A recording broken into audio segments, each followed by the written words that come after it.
Bonjour à toutes et à tous. On est ravis de vous voir, mes collègues et moi, après 2 reports de notre colloque pour des raisons que nous connaissons tous. Donc on va croiser les doigts pour que la vie puisse se poursuivre dans des conditions autres que celles que nous avons connues au cours de ces 20 derniers mois. C'est peut-être un propos un peu banal, mais finalement ça fait du bien de le répéter.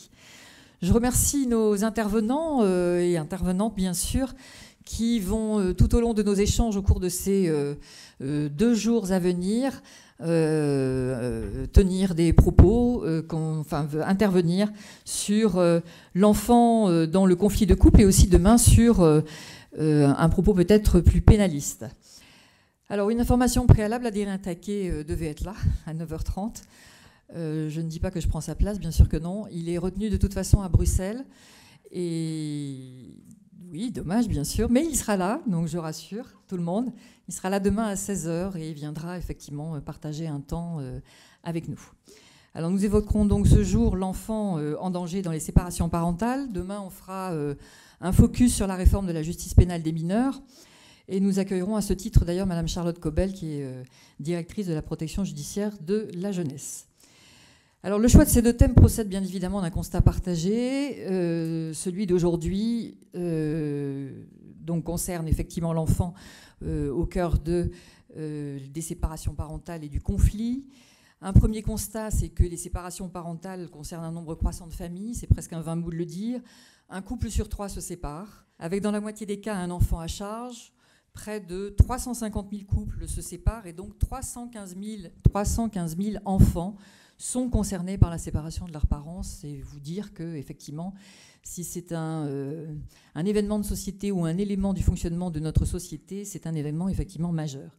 Alors, si la loi du 4 mars 2020 pose le principe essentiel du maintien de la coparentalité après la séparation, et si, il faut quand même faire des constats positifs, dans la très grande majorité des cas, les parents parviennent à un accord, globalement c'est 83% des couples, il n'en demeure pas moins que, davantage que la séparation parentale, c'est un conflit parental qui peut, pour l'enfant, être très déstabilisant et même voire destructeur.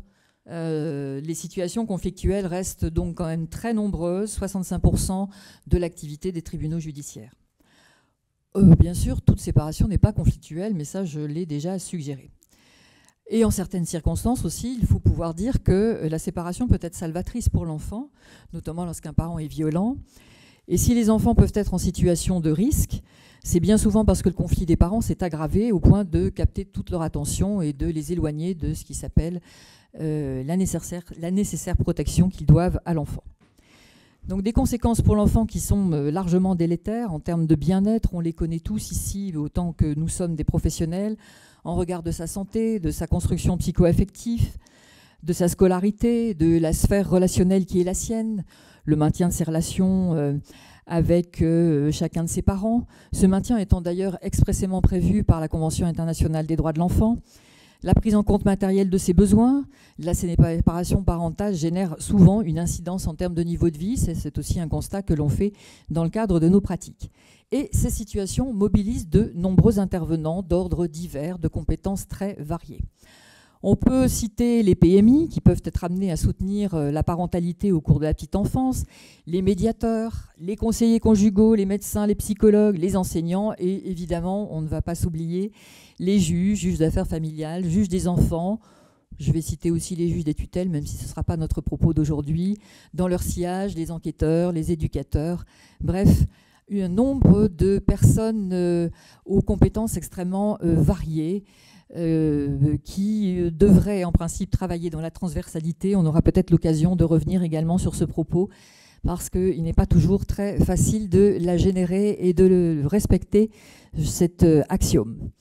C'est donc à leur place et à leur domaine d'intervention auquel nous nous attacherons aujourd'hui dans le cadre de notre propos et en regard de ce qu'on dénomme l'intérêt supérieur de l'enfant. Je crois qu'il n'est jamais inutile de le rappeler. Chacun, chacune est ainsi amené à épauler l'enfant au regard de ses compétences, de son expérience. Encore faut-il que la pluralité d'intervenants puisse intervenir dans la transversalité, je viens de le dire. Ce qui ne se fait pas sans heurts, ce qui ne se fait pas sans crispation parfois, sans questionnement, à telle enseigne qu'il est parfois nécessaire de redéfinir le domaine d'intervention de chacun. Ce sera aussi peut-être un temps d'échange aujourd'hui que nous pourrons avoir sur ce point. C'est aussi une question en mouvance et je crois que le dernier arrêt qui a été prononcé par la Cour de cassation le 29 octobre 2021 et qui sera repris dans le cadre de nos échanges de ce matin en est un exemple. Alors demain, nous serons sur une autre dimension.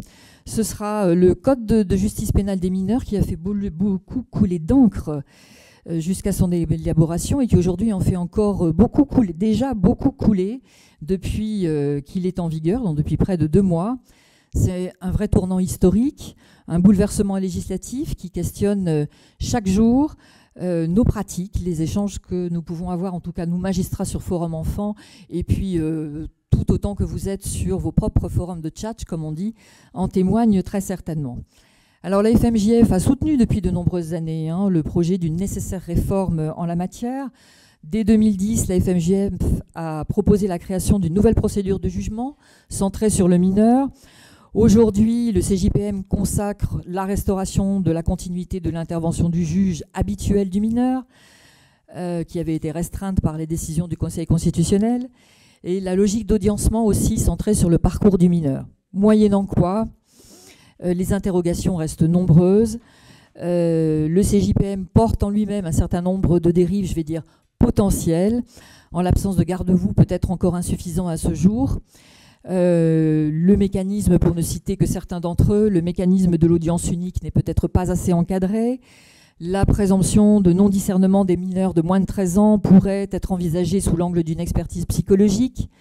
Ou encore, si l'esprit du texte et les circulaires affirment le principe de continuité du suivi par le juge habituel du mineur, il est à craindre que ce principe se heurte à des difficultés d'organisation que nous rencontrons déjà. Et je crois que les mouvements actuels qui secouent la magistrature en témoignent. Moyennant quoi, le CJPM sera résolument aussi ce que nous en ferons. Ça, c'est certain, mais à condition que nous en ayons les moyens, comme je viens de le suggérer. C'est donc tout ce questionnement que nous tenterons d'accompagner à travers nos échanges. Je voudrais juste terminer sur une petite phrase qui n'est évidemment pas de moi, qui est de Victor Hugo. L'enfant doit être notre souci, et vous savez pourquoi? Non, vraiment, parce que l'enfant, ça s'appelle l'avenir.